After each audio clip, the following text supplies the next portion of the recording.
মসজিদে দ্বিতীয় জামাতের বিধান কি? যদি মসজিদ, রাস্তাঘাট, স্টেশন বা পাবলিক প্লেসে এমন কোনো জায়গা হয় যেখানে প্রচুর মানুষ হয়, ছোট নামাজের জায়গা আছে, সেখানে সব মানুষ একসাথে জামাত করার সুযোগ থাকে না, তাহলে সেখানে বারবার জামাত হওয়াতে দোষের কিছু নেই। কিন্তু নিয়মতান্ত্রিক যে মসজিদগুলো আছে, সেই মসজিদগুলোতে উম মূলত জামাত একটাই হতে হবে। কারণ একাধিক জামাত যদি সেখানে নিয়মেই রাখা হয় যে আধা ঘন্টা পর, পর জামাত হবে, তো স্টেশনের বা আপনার ফেরিঘাট ইত্যাদি পাবলিক প্লেসের যে মসজিদগুলো থাকে সেগুলোতে হিউজ মানুষের গ্যাদারিং এবং এক জামাতে সবাই নামাজ পড়তে পারেন না, সেগুলোর কথা ভিন্ন। কিন্তু নিয়মতান্ত্রিক মহল্লার যে মসজিদগুলো থাকে এগুলো তো একটা জামাতেই সব মানুষের জামাতে নামাজে শরিক হওয়ার সুযোগ রয়েছে। সেখানে হয়তো কেউ আসতে পারেন না বা কারো দেরি হয়ে যায়, সেটার কারণে নিয়মতান্ত্রিকভাবে দ্বিতীয় আরেকটা জামাত প্রতিষ্ঠা করা অনুচিত এবং নাজায়েজ। কারণ এটি যদি করা হয় তাহলে সেক্ষেত্রে মসজিদে জামাতের যে মূল উদ্দেশ্য সেটাই কিন্তু ব্যাহত হয়ে যায়।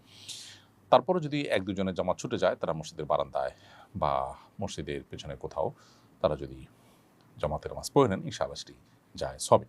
ফোকাহ হানাফ মৌলিকভাবে দ্বিতীয় জামাতকে মাকরুহ বলেন। তবে যেটি বললাম যে কারো জামাত ছুটে গেছে, তারা মসজিদের কোনো এক পাশে প্রান্তে বারান্দায় কোথাও দাঁড়িয়ে জামাত আদায় করে নিলেন, সেটা জায়েজ আছে। কারণ নবী করিম সাল্লাল্লাহু আলাইহি ওয়াসাল্লাম মসজিদে নবীতে জামাত শেষ হওয়ার পর এক ব্যক্তি আসছেন, তাকে আরেকজনের সাথে জামাতের জন্য উদ্বোধন নবী সাল্লাল্লাহু আলাইহি ওয়াসাল্লাম করেছেন। মৌলিকভাবে নিয়মতান্ত্রিকভাবে একাধিক জামাত মসজিদের মধ্যে প্রতিষ্ঠা করা উচিত না।